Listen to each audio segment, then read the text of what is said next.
Joseph went and told Pharaoh, "My father and brothers, with their flocks and herds and everything they own, have come from the land of Canaan and are now in Goshen." He chose 5 of his brothers and presented them before Pharaoh. Pharaoh asked the brothers, "What is your occupation?" "Your servants are shepherds," they replied to Pharaoh, "just as our fathers were." They also said to him, "We have come to live here for a while because the famine is severe in Canaan and your servants' flocks have no pasture. So now, please let your servants settle in Goshen." Pharaoh said to Joseph, "Your father and your brothers have come to you and the land of Egypt is before you. Settle your father and your brothers in the best part of the land. Let them live in Goshen. And if you know of any among them with special ability, put them in charge of my own livestock." Then Joseph brought his father Jacob in and presented him before Pharaoh.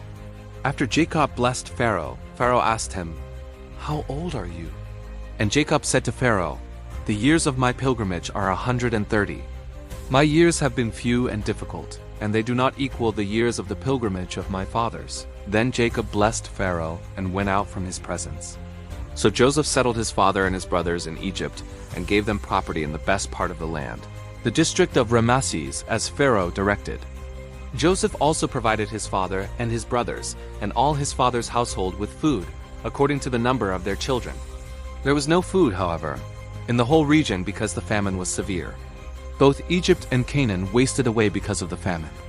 Joseph collected all the money that was to be found in Egypt and Canaan in payment for the grain they were buying, and he brought it to Pharaoh's palace. When the money of the people of Egypt and Canaan was gone, all Egypt came to Joseph and said, "Give us food. Why should we die before your eyes? Our money is all gone." "Then bring your livestock," said Joseph. "I will sell you food in exchange for your livestock, since your money is gone." So they brought their livestock to Joseph, and he gave them food in exchange for their horses, their sheep and goats, their cattle and donkeys. And he brought them through that year with food in exchange for all their livestock. When that year was over, they came to him the following year and said, "We cannot hide from our Lord the fact that since our money is gone and our livestock belongs to you, there is nothing left for our Lord except our bodies and our land. Why should we perish before your eyes, we and our land as well? Buy us and our land in exchange for food, and we with our land will be in bondage to Pharaoh. Give us seed so that we may live and not die, and that the land may not become desolate." So Joseph bought all the land in Egypt for Pharaoh. The Egyptians, one and all, sold their fields because the famine was too severe for them. The land became Pharaoh's, and Joseph reduced the people to servitude from one end of Egypt to the other. However, he did not buy the land of the priests, because they received a regular allotment from Pharaoh and had food enough from the allotment Pharaoh gave them. That is why they did not sell their land. Joseph said to the people, "Now that I have bought you and your land today for Pharaoh, here is seed for you so you can plant the ground. But when the crop comes in, give 1/5 of it to Pharaoh. The other 4/5 you may keep as seed for the fields and as food for yourselves and your households and your children." "You have saved our lives," they said. "May we find favor in the eyes of our Lord. We will be in bondage to Pharaoh."